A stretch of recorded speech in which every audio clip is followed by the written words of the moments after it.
ဟောရှိရှိတုန်းကဂျပန်နိုင်ငံရဲ့တောရွာလေးတစ်ရွာမှာအင်မတန်ဟောင်းနှံ့လောက်ရဲ့ဖုန်ကြီးကျောင်းလေးတစ်ကျောင်းရှိခဲ့ပါတယ်။အဲ့ဒီကျောင်းမှာတတ်တော်ကြီးရင်ပြီးကျင်နာတက်ကဖုန်ကြီးအိုကြီးတစ်ပါးဟာ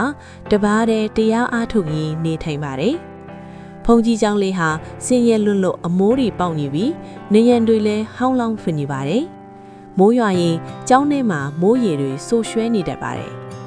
ဖုန်ကြီးကြီးဟာကျောင်းပြင်ဖို့နေနေသားသားနေ့စဉ်စွမ်းတနက်အတွက်တောင်ပင်ပန်းစွာရှာဖွေနေရပါတယ်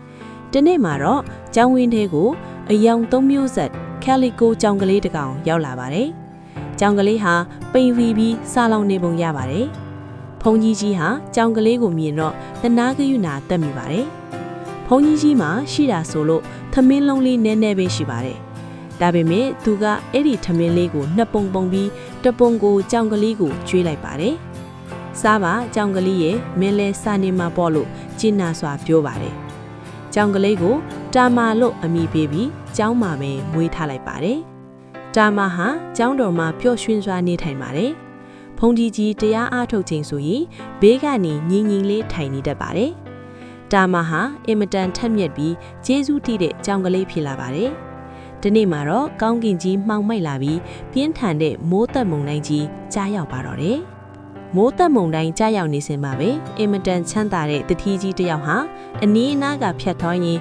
မိုးမိပါတော့တယ်။သူဟာကျောင်းတော်အနီးကတစ်ပင်ကြီးတစ်ပင်အောက်မှာမိုးခိုနေခဲ့ပါတယ်။မိုးကလည်းတဲတဲမဲမဲရွာလျက်စီးလေကလည်းတလက်လက်နဲ့တထေးကြီးလည်းကြောက်လန့်နေပါတယ်။တထေးကြီးတစ်ပင်အောက်မှာကြောက်လန့်တကြားမိုးခိုနေစဉ်မှာကျောင်းတကားဝမှာထိုင်နေတဲ့ကြောင်ကလေးတာမာကိုလှမ်းမြင်လိုက်ရပါတယ်။ကြောင်ကလေးဟာတထေးကြီးကိုကြည့်ပြီးသူ့ရဲ့လက်ကလေးတစ်ဖက်ကိုမြှောက်က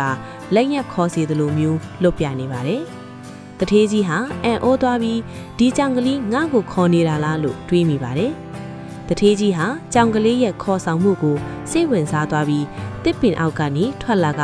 ကျောင်းတော်စီသို့ရှောက်လန်းလာခဲ့ပါတယ်။တထေးကြီးတစ်ပင်အောက်ကနေထွက်လာပြီးစက္ကန့်ပိုင်းအကြာမှာပဲဂျိန်းဆိုတဲ့အတန်ကြီးနဲ့အတူမြင်မကောင်းအောင်ပြင်းထန်တဲ့မိုးကြိုးကြီးဟာတထေးကြီးမိုးခိုခဲ့တဲ့တစ်ပင်ကြီးကိုကွဲအပ်သွားအောင်ဖိချလိုက်ပါတော့တယ်။တထေးကြီးဟာတုံလုတ်ခြောက်ချားစွာနဲ့ကျောင်းတော်ထဲကိုပြေးဝင်လာပါတယ်။သူအသက်ကိုကဲတင်ခဲ့တဲ့ကြောင်ကလေးနဲ့ဆင်းရဲတဲ့ဖုန်ကြီးကြီးကိုမြင်တော့အင်မတန်ကြီးကျူးတင်မိပါတယ်။တထေးကြီးဟာသူ့ရဲ့အသက်ပဲကလွတ်မြောက်ခဲ့ရတဲ့အတွက်ကျောင်းတော်ကိုပြန်လဲပြင်ဆင်လူတန်းဖို့ဆုံးဖြတ်လိုက်ပါတော့တယ်။နောက်ပိုင်းမှာတော့ဟောင်းနှွမ်းနေတဲ့ကျောင်းတော်လေးဟာတထေးကြီးရဲ့လူတန်းမှုကြောင့်အင်မတန်လှပပြီးကြီးကျယ်ခမ်းနားတဲ့ကျောင်းတော်ကြီးဖြစ်လာပါတယ်။ဖုန်ကြီးကြီးလည်းပျော်ရွှင်စွာနဲ့နေထိုင်ရပြီးတာမာလည်းတက်တုံတတနေထိုင်ရပါတယ်။တာမာဟာဂျပန်နိုင်ငံရဲ့ကန်ကောင်းစေတဲ့ကျောင်းမန်နီကီနက်ကိုအထစ်ယနေ့တိုင်းကြော်ကြားနေပါတော့တယ်။